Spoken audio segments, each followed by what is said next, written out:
I don't like picking sequels for this segment because they have no value to anyone who hasn't seen previous seasons. This time I'll have to make an exception because how could I not talk about my favorite anime finally getting a 5th season? So without further ado, my name is Kristin, this is STALK, and here are 1 sequel, 4 brand new TV anime, and 1 movie I'm most excited about this season.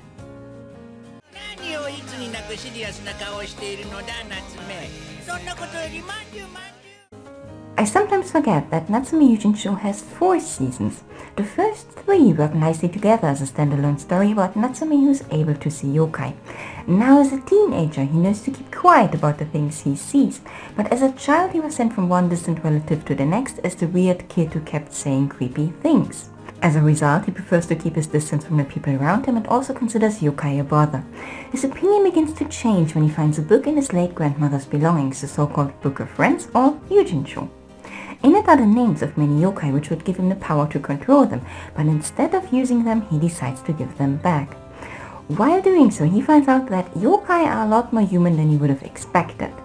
Over the course of the first season, he comes to terms with his ability and befriends a powerful yokai he calls Nyanko-sensei because he's trapped in the form of a maneki neko.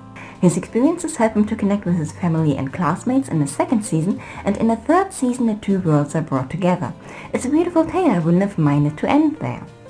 In comes season 4, opening up completely new chapters, broadening the world, and having asked Natsume questions about his deceased parents without ever really coming around to answering them, because 13 episodes are quite short. So what I would expect from Natsume Yuujinchou Go, and maybe, hopefully, even a 6th season is a similar kind of closure the 3rd season gave me. Luckily the old staff came back together, this time at Studio Shuka, which was founded by former Brainspace employee and Natsume Yuujinchou director Takahiro Omori. Omori is still supervising the production, now led by former assistant director Kotomi Deai. Studio Shuka's earlier productions were solid but inconsistent in terms of animation quality, which isn't too different from Brainspace depending on the staff. Natsume Yuujinchou's strong points were always its use of setting, atmosphere and yokai designs and not necessarily character animation.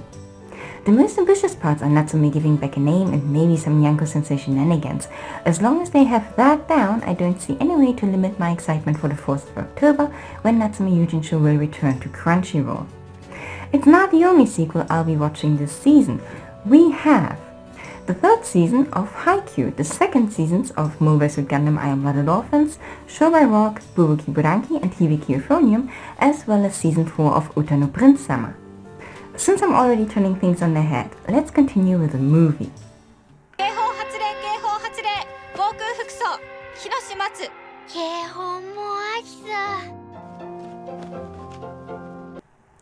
Kono Sekai no Katasumi ni, or In This Corner of the World, tells the story of Suzu, a young woman living in a coastal town close to Hiroshima.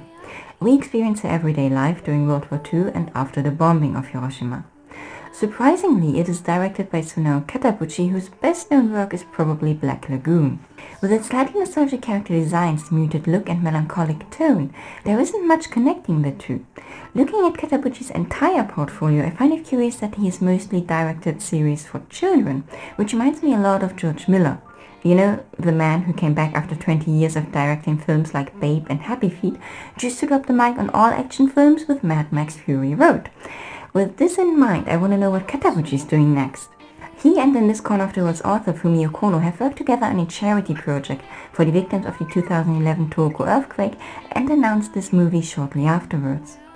One of the main reasons I'm looking forward to this film is that when we are talking about World War II, the Western perspective likes to focus on what happened in Europe and maybe Pearl Harbor. We also acknowledge the consequences of using atomic bombs and the impact it had on a global warfare level, but rarely do we see it from a human perspective. The only examples that come to mind which have made it to popularity in the West are of course Grave of the Fireflies and Barefoot Gen, besides HBO's The Pacific as well as Clint Eastwood's Flags of Our Fathers and Letters from Iwo Jima.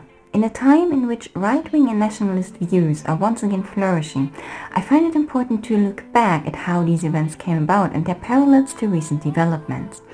Also keep in mind that before long there won't be anyone alive to share their experiences firsthand, so when someone is ready to tell their story, take the time and listen when In This Corner of the World hits Japanese cinemas on the 12th of November and hopefully finds its way to the West sooner rather than later. let's leave the moral high ground for a bit and let me tell you a story about my experience with one of Japan's most famous gaming franchises. 我が名はリュウト。いざ神聖の時、目覚めよ。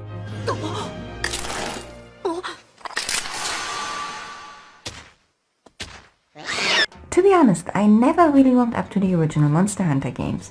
Maybe it's because when I first started Monster Hunter 3 Ultimate, I made the mistake of trusting a feline. I was sent right into the multiplayer area, alone, where I was attacked by a mean-looking dinosaur. When I tried to run away, wild felines stole all of my items, so I ran away again, only to be eaten by the same mean-looking dinosaur in just about under 5 minutes. Because everyone had told me that the game is difficult at the beginning, I never questioned any of the events until Dominic explained to me what had happened.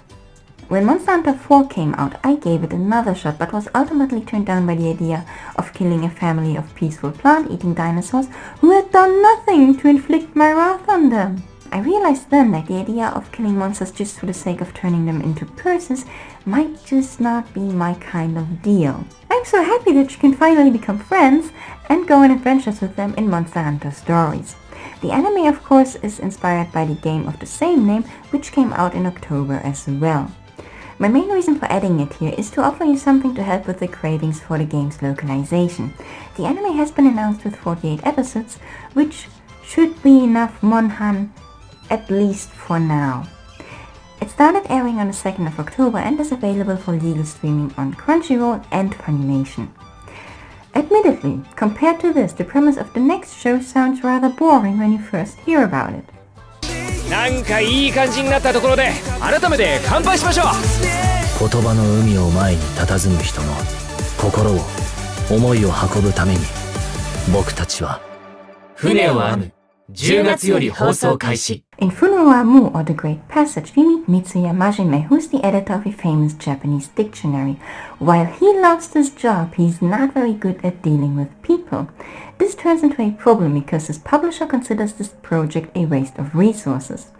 So he decides to team up with the much more outgoing Masashi Nishioka from the sales department, and together the odd couple has to make this dictionary a success. So far I feel mainly drawn to it because it's different from your average seasonal and might go unnoticed. It's not a high school setting and the main characters aren't teenagers. While I don't mind these settings because they can still be relevant no matter your age, seeing adults dealing with adult problems is a nice change of pace. Of course, I'm also very fond of the more natural character designs by Showa Genroku's mangaka. I assume we will be seeing a lot of personal drama considering the quite opposite personalities of our leads. What I wonder is how much the show will be focusing on the Japanese language, and you have to decide for yourself whether that's a positive or not. Since Japanese writing consists of stylized pictures, I like to believe that it would translate beautifully into animation. But what do I know? I'm a little bit of a language geek who thinks that learning kanji is what makes studying Japanese so interesting. I do, however, agree that about half of them would still be more than sufficient enough for one language. Since it is part of the Notamina program block, The Great Passage will be available for legal streaming for free for Amazon Prime customers starting October 13th. Moving on to this season's... Oh, I shouldn't be, but I can't help but be very excited.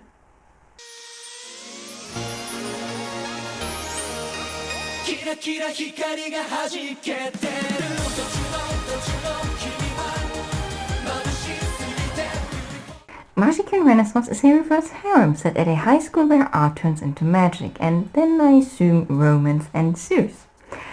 A halfway decent writer could turn this into something amazing, because art is amazing. In the end, this is the reason why I am here. It also chimes in with something Alan Moore once said, and I know the man looks like someone you might find sleeping in your trash containers, but as it turns out, he's one of the brightest minds of the 21st century.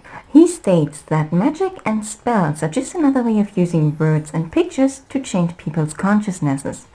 So he concludes that the closest thing we have to actual magic is art, because it's exactly what any great writer or artist should aspire to do, and I couldn't agree more. I would love to see an anime explore this concept, but what I get is a reverse harem, very likely featuring low-effort storytelling and a heroine without any personality. I like to preach that it's okay to tell the same stories over and over again because there's always room for improvement and new perspectives.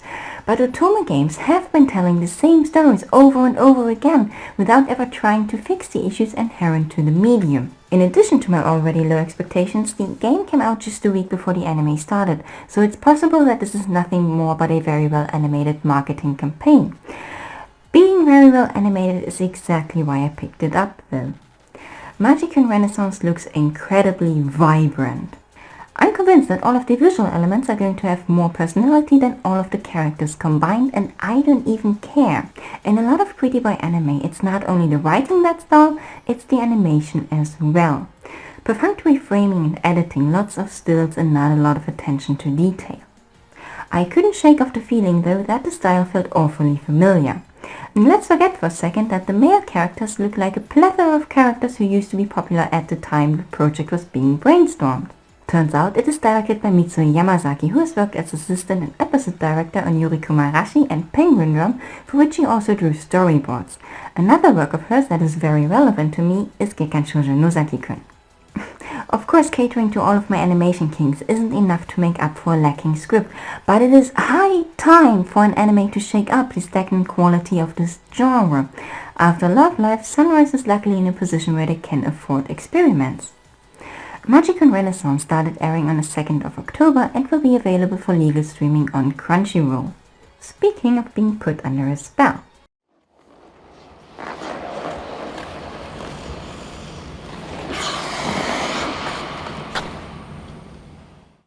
I guess this could be what I was looking for just a second ago. Yuri on Ice is the story of Yuri Katsuki, who's on the verge of retiring from his active career after suffering a crushing defeat in an international competition.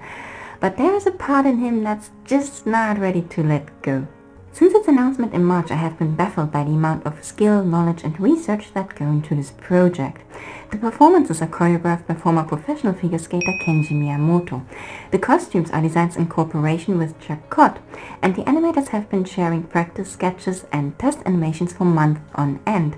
It has everything I would want from a project like this. The first teaser blew me away with its color palette and fluency, but what really drew me in was the sound, and not the soundtrack but the sound design. Sound design is the part of a production that often gets overlooked. In animation and games as well, every sound effect has to be created and individually added, which is pretty incredible when you think about it. Director Sayo Yamamoto has experimented with figure skating before. The short film Endless Night was a tightly wrapped, perfect little story, and back then I wished it would be turned into a full series, but would have never expected to actually happen. For once, it's rather ambitious to animate, and it's also not a particularly popular sport, especially for men to follow. I welcome any kind of media that might end up challenging standard gender identities, so I'm looking forward to it. I have slight concerns about one thing though, because having concerns is what I do. During an event at the end of August, Yamamoto stated that they are not going to lose to be shoujo anime in terms of fan service, which has two consequences for me. The first one being not to get too involved with fangirls, which is easy to do. A much more serious consequence is that even if Yuri on Ice turns out to be rock solid, what the majority of anime fans will remember are puns along the lines of "oh ho ho ho," more like "yaoi on ice," similar to what happened to Free 3 years ago. I have been making this type of video for a year now and made the experience that about 3 out of 5 shows I picked turn out to be shite. I would hate for this one to be among the 3. We will find out on the 6th of October when Yuri on Ice will be available for legal streaming on Crunchyroll. If you would like to hear more of my takes on anime, then please don't forget to subscribe because it really helps to keep me motivated, and I'll see you next time.